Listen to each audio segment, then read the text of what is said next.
O, ito naman yung mga solar pumps natin. Meron na nito, hindi lang naka-upload pa, pero ito yung mga naka-upload, ano? So, ayan yung bilang ng mga naka-upload. Dito, saan mo gusto? Dito yung, may 127 na pumps dito na naka-online.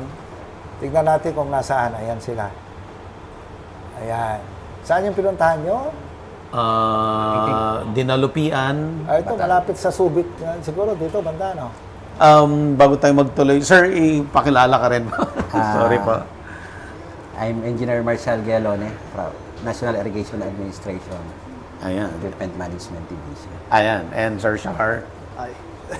Introduce po, Sir Shahar. Hi, my name is Shahar. I'm from the innovative agro industry, and we are the developers of the solar irrigation system. Gusto mo bang matuto ng agribusiness, crops, livestock and poultry, aquaculture, at ma-inspire sa mga success stories? Agribusiness, how it works! As a YouTube channel, Agribusiness features entrepreneurs, farmers, organizations, OFWs, investors. However, beyond our usual content and official endorsements, Agribusiness does not engage in other business dealings with them. While our viewers and featured individuals and entities may choose to pursue business deals with each other on their own, we encourage them to be cautious in doing so. Paano po nangyayari dito? Again, nakita natin kanina, ano, pwede namin ilabas mo nga ulit muna. Pwede para masimulan natin. Ilabas mo muna siya. So, makikita natin yung location ng mga pumps, no? Okay. Ayan, dito. So, may 127 dyan, pupuntahan natin. So, may dalawa. Sige, focus mo na. Doon sa gusto mong, ano. Ayan, may 15 units dyan. Ayan. Ayan. Ayan. Ito, sa San Jose. San Jose 7, San Nicolas, Pangasinan. Ano? So, makikita mo dito yung data. Naka-under siya ngayon. In fact, ang flow rate niya, makikita mo 64 cubic meter per hour. Yan yung flow rate ng, ano. So, yeah, we can. And go to show the history of the pump. Sige, So, siya. What you'll see here, that a few things. You'll see first of all that the flow rate is over 60 most of the time, meaning it can irrigate. For us, 64, we can irrigate almost 20 hectares. Even the system is designed for 10. Wow. We can irrigate much more. And you see the time that the system start to operate. From around almost 6 a.m. Up to almost 5 p.m. So the normal solar systems will give you 5 to 6 hours. We are able to give through the spatial design of our system close to 8 hours of water flow, very strong water flow. You can see last week, you can see every day the system is operating and delivering over almost 600 cubic meter of water every day. So, ito po, real-time update. So, if you can have this one, click this one so that we can, sa 11, almost 11. Yan, real time yan. Okay. 10:57. 10:57. Ngayon. Lumalakas pa yung flow niya, 65 cubic meter per hour. But for this design, we just need 45 cubic meter per hour to irrigate flooded type irrigations. Yan. So, ang total niya na, since nang install namin siya, tuloy-tuloy lang yan, nakapag-produce na tayo ng 49,000 plus cubic meter. So, ayan. So, pati yung current, pati yung volume, pati yung power, nakikita natin dyan. Ang kagandahan nito, may history tayo. Sometimes kasi sinasabi lagi ng mga kasamahan natin sa pagsasaka na hindi kami napapatubigan. Now, hourly, pwede namin silang i-update na ng oras na ito, ang napatubig namin sa inyo, 64, 78 cubic meter. 78. So, 78? Okay. Yes. Wow. And then, kahapon o last week, i-click lang natin. Just click. Last week. Last week, Ayan lang, daily. March 31, we delivered 540 cubic meter. And then April 1, April 2, April 3, April 4, April 5. So, every day na monitor natin siya. Ito na yung kagandahan niya, no? Than before na wala tayong monitoring system. So dito sa control room, sir, Yeah, dito kita lang. nyo lahat. The control room can see live all the systems. Oo. It can see if there is any issue with any system. It can report it Yeah. to Hindi mo us, na kailangan to the i-report sa amin. farmers. May It can dispatch see kami if kagad. the farmer is turning off the system. One time he turn on the system, everything controlled. And the system also have a AI feature. So baliktad, no? Dati, magre-report sila doon sa baba, may problema sila. Yes. Ngayon, alam nyo na dito. Yes, kung Ano namin? Alam nyo alam na. na namin kung ilan, kung tama ba yung lumalabas na tubig, Oo. naka-on ba yung system, kung may ginalaw sila, namomonitor natin dito lahat. At medyo, kung actual natin, ano to ha, imo-monitor, sa konti ng tao ng NIA, hindi mo mapupuntahan lahat yan kahit Yeah. 2 buwan, 3 buwan. But ngayon, everyday makikita mo. Nakikita ang niya pupuntahan everyday. mo na lang yung may problema. Doon muna sa ano, makikita rin namin kung ano yung ini-irrigate niya eh. Ang grabe, Kasi, no? ano, kuha tayo ng isang system, random. You just go to Abot Isabela. Abot Isabela. Yeah. Just click. Yeah.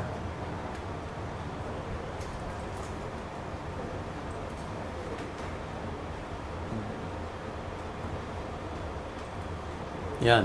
Yan, sir.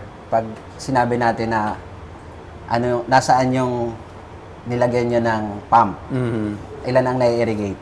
So, pagpunta natin doon, yung magsusum in siya doon. So, for example, this one is Abot Isabela.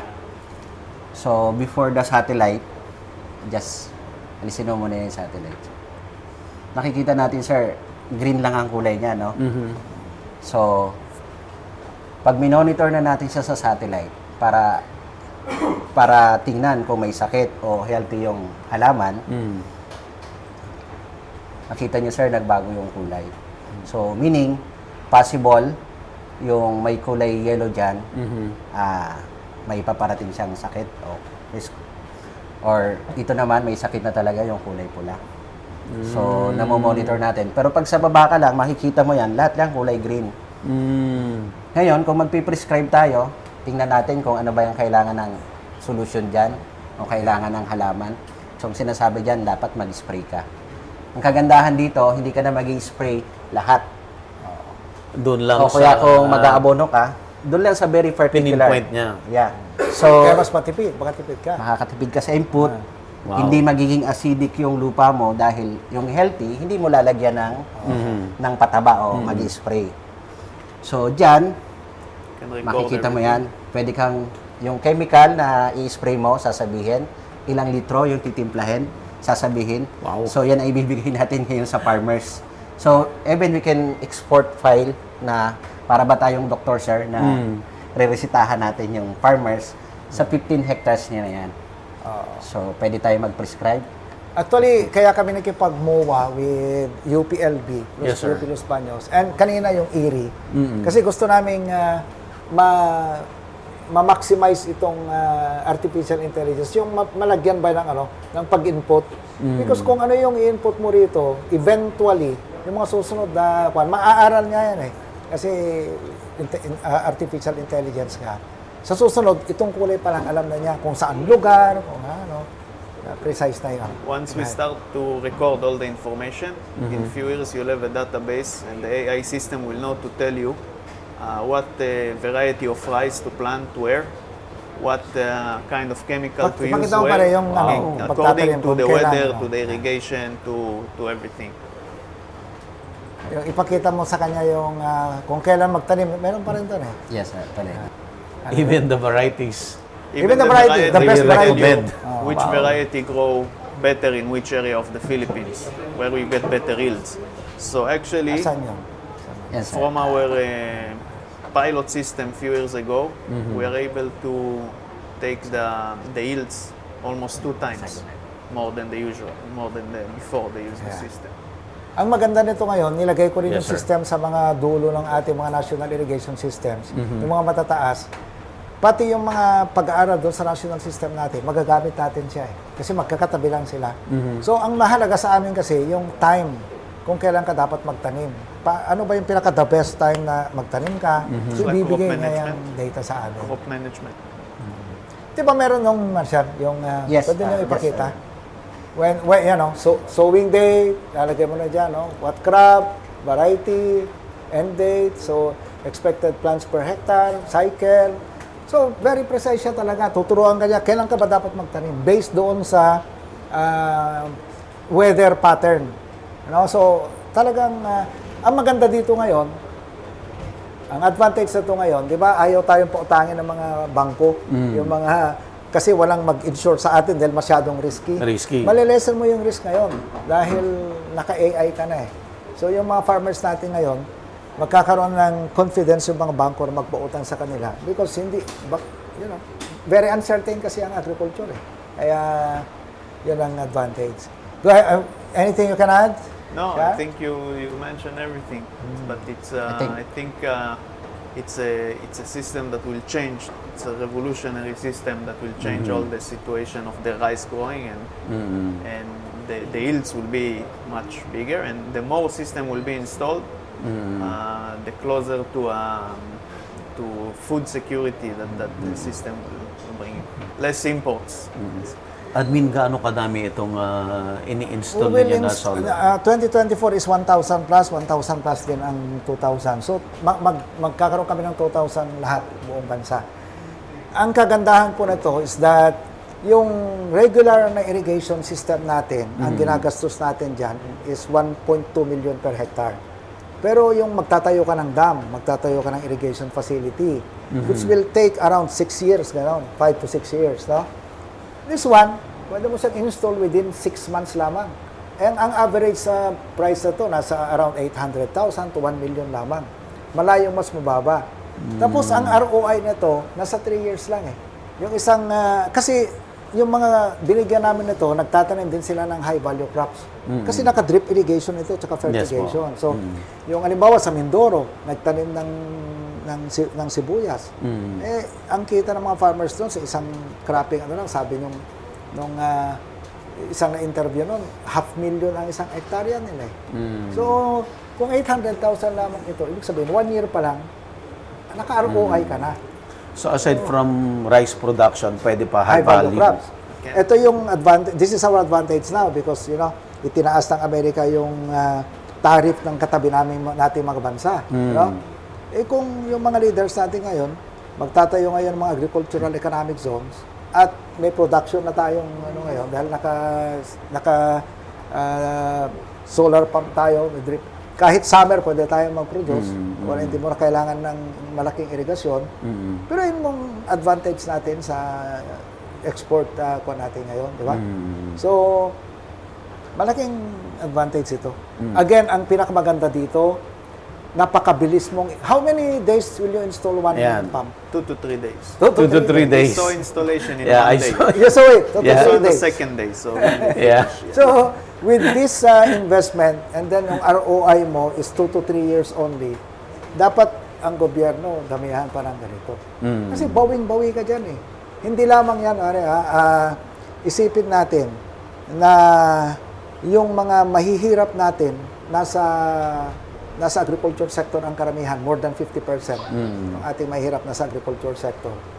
Lalo na yung mga hindi naaabot ng irigasyon. Yes po. So isipin mo kung yan, bigyan mo ng solar pump within, I told you, 6 months kasi we have to drill the well, we have to, but for them to install it 2 to 3 days, biruin mong kabilis mong maangat pala yung poverty incidence natin. Mabilis mong mapababain yung poverty level natin sa buong Pilipinas. Tataas ang productivity, bababa ang poverty incidence. Di ba, napakaganda, no? Admin, Ito, mabilis. na-mention mo na, kasi di ba yung pag-construct ng malalaking irrigation, matagal, mahal. So, ito ba ay option o while naghihintay tayo na mag-construct ng malalaki, ginagawa itong mga to? Actually, ito ang maganda kay Presidente. Nung in-explain ko ito, in-explain ko sa kanya, maganda yan, sabi niya. Kaya lang, ang problema kasi sa NIA, wala naman sa budget namin yan.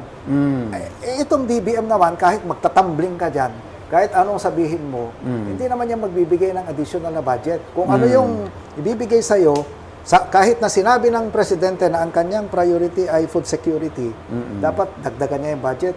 Eh kahit anong gawin mo, hindi niya dadagdagan yan. Kung 40 billion ka, bibigyan ka 41, dadagdagan ng 1 billion. So ang pag-asa mo lang ngayon para magkaroon ka ng project na ganito, kakatok ka ngayon sa Kongreso. Because they have the power of the purse. Okay. Kinausap ng presidente ngayon sila Speaker Romualdez na taasan yung budget ng NIA.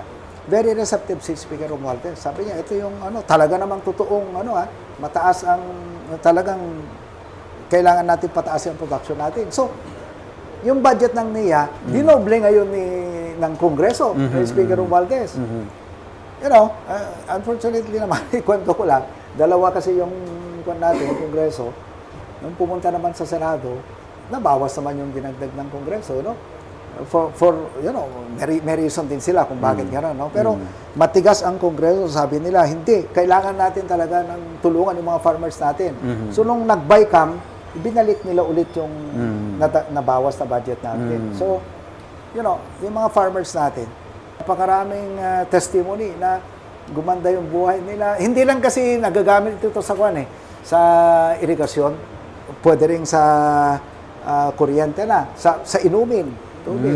Nainom din. Yeah, nainom din. So, malaking pasasalamat talaga ng mga farmers natin. Sana,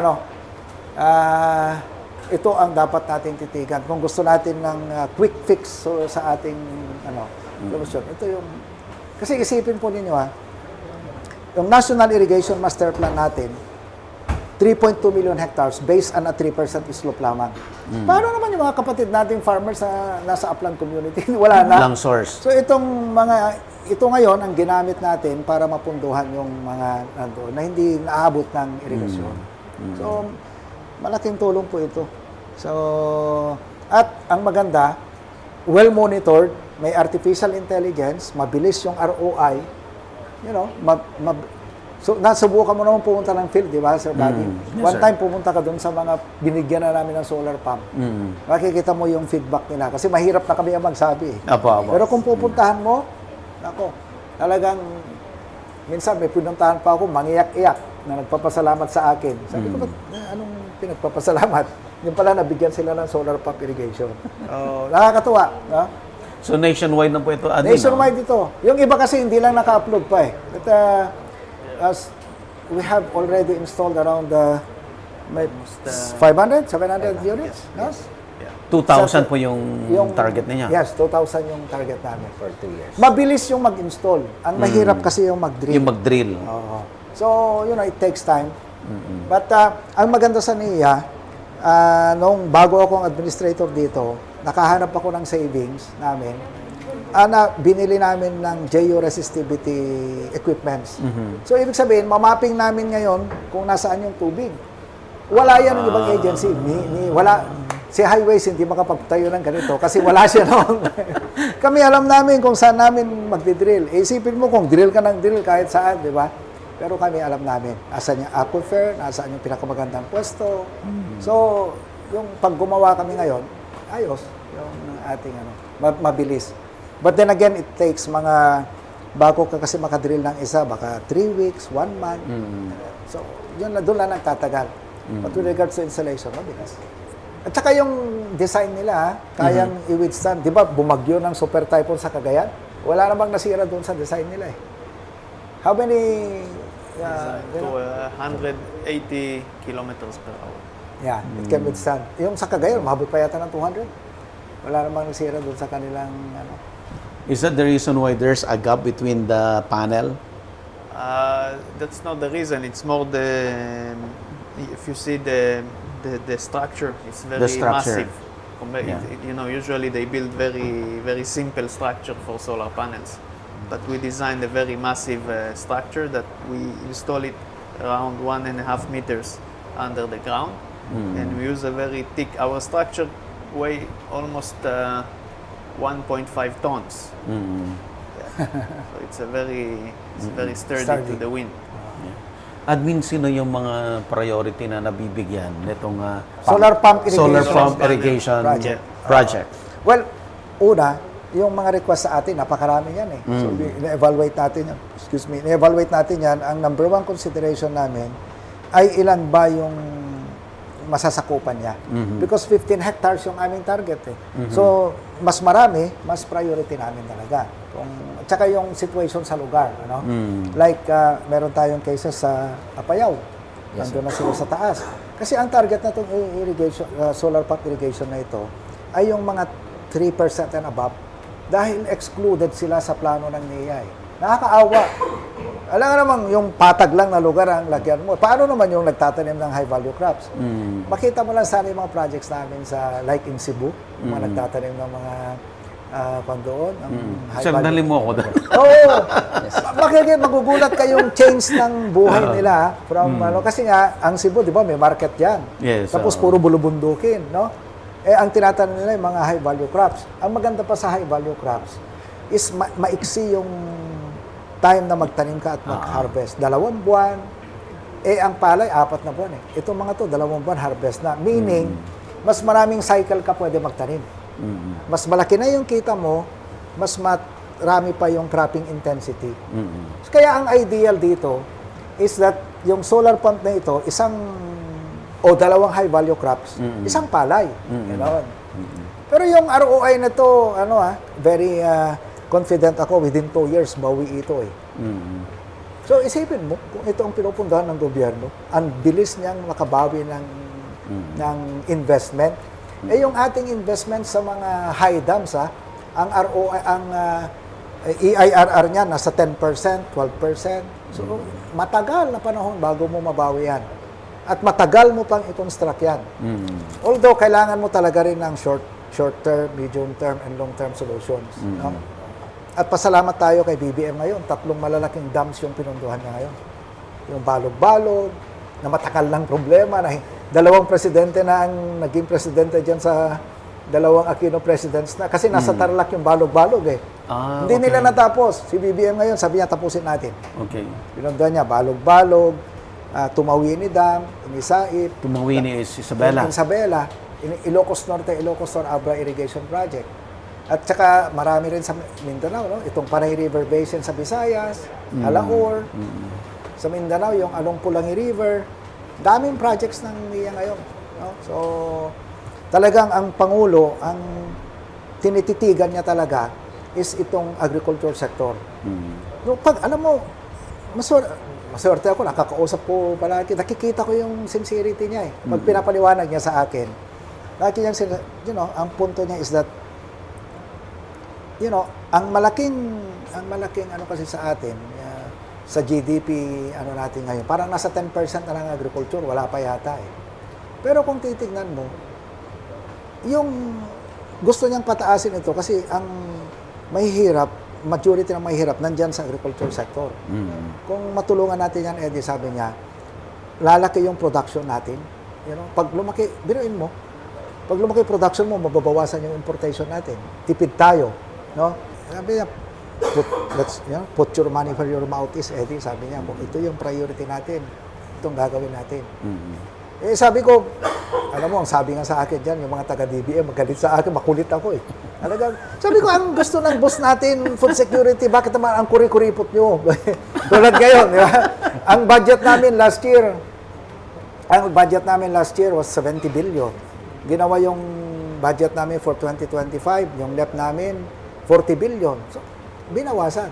Gano'n na naman ngayon. Buti na lang, nandiyan ang Kongreso. Lagi nilang dinadagdagan. Yung mga viewers natin na napanood, I'm sure maraming magkaka-interest na magkaroon din. Paano yan, admin?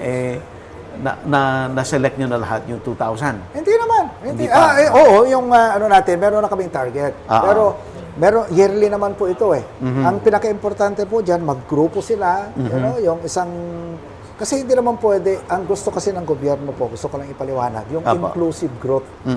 Pag sinabi mong inclusive, mas marami, mas mabuti na matulungan. Hindi naman pwedeng ikaw lang tulungan ko dahil magkaibigan tayo, mag-isa ka lang. Kailangan marami kayo para mas marami akong matulungan.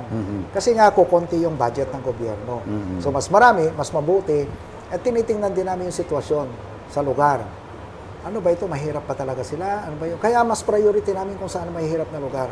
Walang irigasyon, yung At napakagaan sa loob namin na ano to kasi nga napakabilis namin gawin.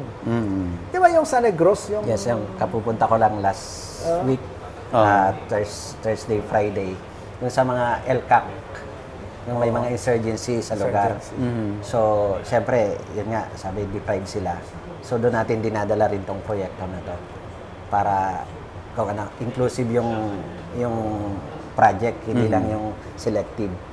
So, kahit doon, so bukas nga, papunta kami ng Samar para ganun din ang gagawin namin, yung mga kapatid natin doon sa mga bulubundukin. Lalagyan din natin ng ganitong proyekto para kasama sila doon sa programa ng gobyerno. So, admin yung mga cooperatives, Irrigators Association, ano pa po yung mga grupo na pwedeng lahat naman, maka-avail? lahat po, basta willing silang mag-group. Kasi ang NIA po kasi, gusto ko lang ipaliwanag ha, ang NIA kasi, hindi kanya bibigyan ng irigasyon and then iwanan ka. Hindi po ha. Ang kailangan, willing kayo na ituruan namin kayo kung paano gamitin yung system, magawa kayo ng Irrigators Association, because kayo mismo, ang gusto ng NIA, pag turnover namin sa inyo, kayo mismo ang mag-maintain ng facility. Kailangan may maintenance yan. At tuloy-tuloy pa rin ang ugnayan ng NIA sa inyo. So, kailangan matuto silang magsama-sama, magbayanihan. Kaya nga ang ano namin sa NIA is bayanihan eh. Number one, dapat willing silang magbayanihan, magtulungan. At para sila yung mag-maintain ng system. Mas marami, mas mabuting matulungan. Shahar, how you ensure that the beneficiaries will use the system properly? That would be through training that we are going to provide after we install certain amount of system. We are planning to start to provide training to NIA employees that they will be able to train the farmers to use the system properly. There is a lot of components with the system that can change the way they are growing rice until today, using the fertigation system, using the infield distribution system that can benefit them, and we will train them how to do so. Are the farmers not intimidated because it's too high-tech? No, not at all. Everywhere we go, the farmers are very happy to receive the system and to use it. In fact, they're using the water to a lot of other purposes.